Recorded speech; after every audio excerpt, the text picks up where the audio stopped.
Olá, tudo bem com você? Professor João Cláudio Rufino por aqui. Estou passando para te lembrar que as inscrições para a comunidade Bíblia Play estão abertas. E você vai aprender de modo muito profundo todo o processo, todo o passo a passo para fazer uma leitura bíblica, articulando texto, contexto e vida, segundo a exegese bíblica, que fica guardada para poucos, exatamente. Além disso, você terá vários bônus, curso de pregadores, curso sobre os dons carismáticos e uma infinidade de temas. Então, para adquirir, clica aqui e vem comigo. Vamos mergulhar na palavra de Deus. Olá, tudo bem com você? Eu espero que você esteja muito bem. Eu sou João Cláudio Rufino, professor na Faculdade de Teologia e idealizador do Bíblia Play, uma escola de estudos bíblicos online. Seja muito bem-vindo a esse canal que tem como objetivo apresentar de maneira profunda o texto bíblico. E se você já está nessa sede grandiosa e em busca de informação bíblica como o contexto cultural, o contexto histórico, as línguas originais, então eu preciso dizer, você está no lugar certo. E o texto que nós vamos estudar no dia de hoje é tirado de Mateus, capítulo 17, versículos 14 a 20. Trata-se da cura de um jovem possesso. Mas antes da gente estudar com detalhes essa perícope, que é espetacular, eu quero te pedir que você possa curtir, compartilhar e comentar aqui embaixo, porque isso ajuda demais a nós levarmos a palavra de Deus para todo o mundo, beleza? Além disso, não se esqueça de checar a sua inscrição aqui no nosso canal, e se você não é inscrito, se inscreva e ative o sininho para poder receber as notificações. Vamos então à leitura do nosso texto. Vamos lá. Chegando Jesus e seus discípulos junto da multidão, um homem aproximou-se de Jesus, ajoelhou-se e disse: Senhor, tem piedade do meu filho, ele é epilético e sofre ataques tão fortes que muitas vezes cai no fogo ou na água. Levei-o aos teus discípulos, mas eles não conseguiram curá-lo. Jesus respondeu: Ó gente sem fé e perversa, até quando deverei ficar convosco? Até quando vos suportarei? Trazei-me aqui o menino. Então Jesus o ameaçou e o demônio saiu dele. Na mesma hora, o menino ficou curado. Então, os discípulos aproximaram-se de Jesus e lhe perguntaram em particular: por que não conseguimos expulsar o demônio? Jesus respondeu: porque a vossa fé é demasiado pequena. Em verdade vos digo, se vós tiverdes fé do tamanho de uma semente de mostarda, direis a esta montanha: vai daqui para lá, e ela irá, e nada vos será impossível. Bom, pessoal, aparentemente Jesus está em Cesareia de Filipe, segundo a informação do capítulo 16, do versículo 13. E aí ele encontra uma pessoa possuída por demônios aqui, e ele demonstra o seu poder sobre o mal. Seus discípulos, como nós podemos ver, eles tentam expulsar o demônio, mas eles falham devido à fé fraca, de acordo com aquilo que Jesus disse a eles. E no final dessa história, é preciso dizer, alguns manuscritos antigos têm um versículo extra, que é o versículo 21 em algumas Bíblias atuais, no qual Jesus dá uma segunda razão para o fracasso dos seus discípulos, que era justamente que para expulsar esse tipo de demônio era necessário oração e jejum. Então, o que eu quero dizer aqui é que nem todos os manuscritos antigos têm esse trecho, ok? Vamos lá. E aí, esse é um dado muito interessante, por quê? Porque parece ter sido adicionado por algum escriba, algum que passou, não é, a revisar o texto, tá? possivelmente. E isso mostra justamente, não é, que o autor teria sido influenciado pelo final da história desse exorcismo lá no Evangelho de Marcos, no capítulo 9, versículo 29. Bom, o texto começa falando da ação do pai, da fala desse pai do epilético. O texto fala que Jesus e os seus discípulos, junto da multidão, chegaram ali e um homem se aproximou. É muito interessante saber que o verbo aproximou-se aqui está no aoristo grego, que é um tempo verbal que não tem na língua portuguesa, mas que serve para denotar o verbo principal. Então, ele se aproxima de Jesus, ele se ajoelha e ele diz: Senhor, tem piedade de mim, ou melhor, tem piedade do meu filho, tá? E aqui é um dado interessante.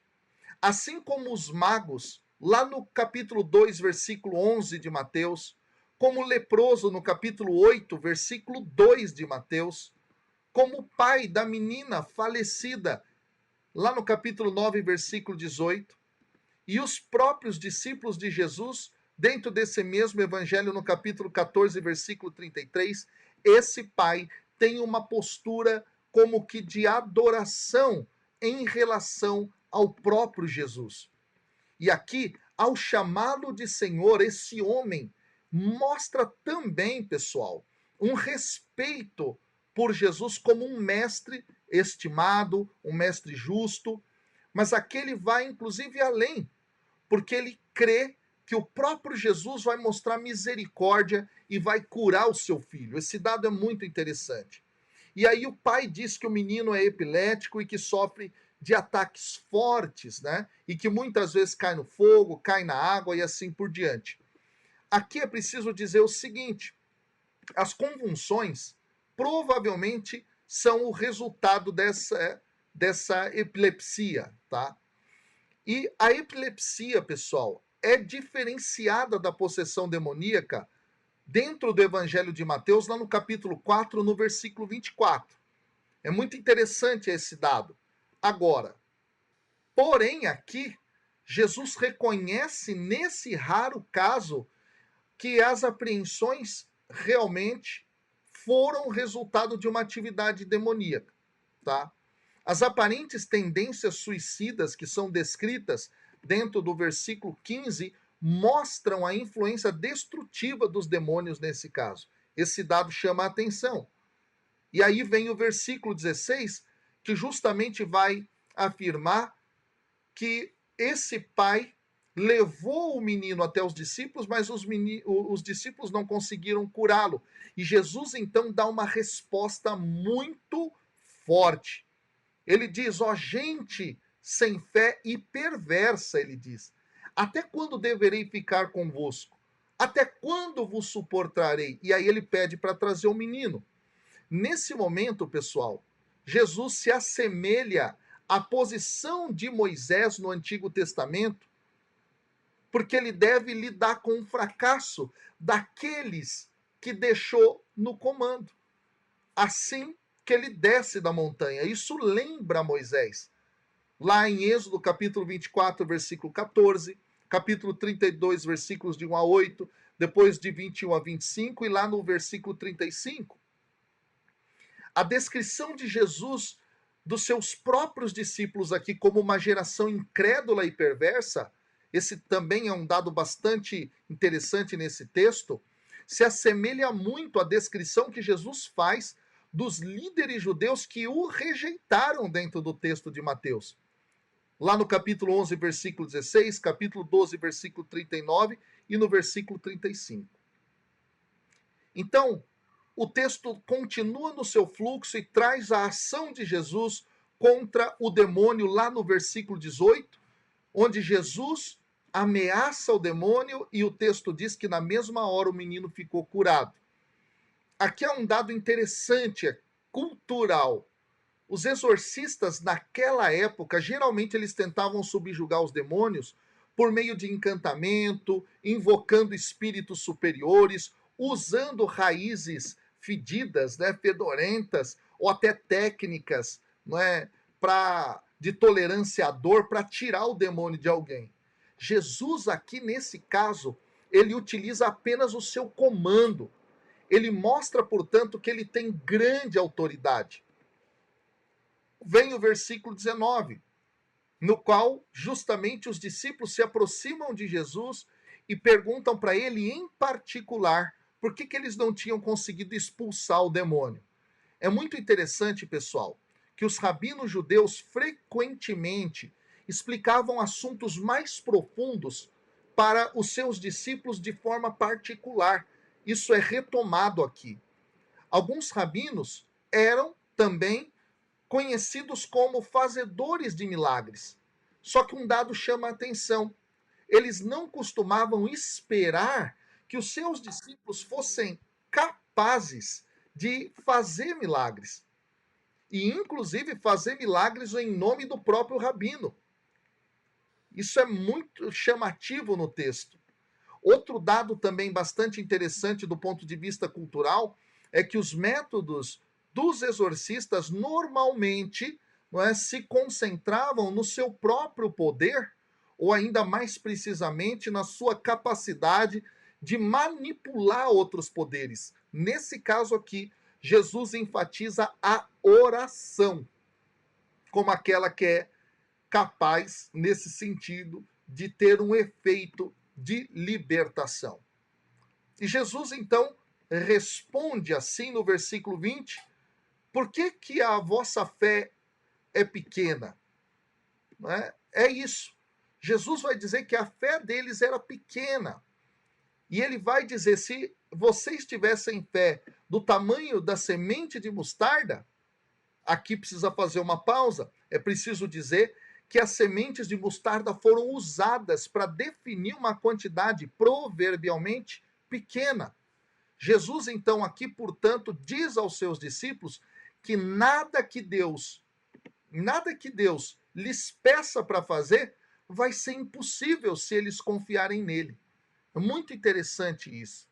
E aí Jesus continua: vocês vão dizer a essa montanha, vai daqui para lá e ela irá, e nada vos será impossível. Gente, remover montanhas era uma figura de linguagem judaica para aquilo que era incomparavelmente difícil. Dentro das Sagradas Escrituras, as montanhas vão ser consideradas como as mais estáveis de todas as coisas. Isso a gente vê lá no Salmo 46, versículo 2, em Isaías 54, 10 também. E aí, é muito interessante que essa metáfora ela também vai aparecer no grande texto que o apóstolo Paulo escreve na primeira carta aos Coríntios, no capítulo 13, no versículo 2, justamente para fazer menção ao amor, e aí ele fala, né, ainda que eu seja capaz de tirar todas as montanhas de lugar e etc., se não tiver amor, de nada adianta. Pois essa metáfora permanece dentro do período do Novo Testamento também. Bom, gente, por aqui nós terminamos o nosso estudo desse texto olhando para as bases culturais, teológicas, exegéticas que ele tem.